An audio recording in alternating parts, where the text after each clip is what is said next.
वक्त की 24 घंटे वाली पैमाइश। क़ब्ल नीमरोज़ और बाद नीमरोज़ जैसी तक़सीम से बचने के लिए वक्त की 24 घंटे वाली पैमाइश का इस्तेमाल करते हैं। रेल, हवाई जहाज़, बस या दूर दराज के सफ़र वाले आबी जहाज़ के टाइम टेबल के लिए ये तरीका इस्तेमाल करते हैं।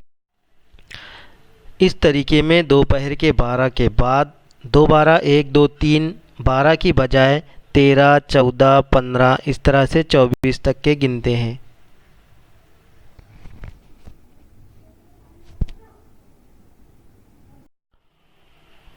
चौबीस घंटे वाली डिजिटल घड़ी में वक्त सिर्फ हिस्सों में दिखाया जाता है, इसमें सुइयां नहीं होती।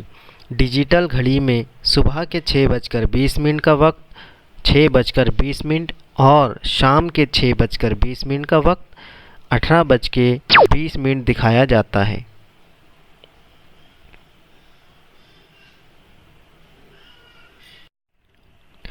23:59 का मतलब है 23:59 के बाद 1 और मिनट होने पर 24 घंटे पूरे होते हैं।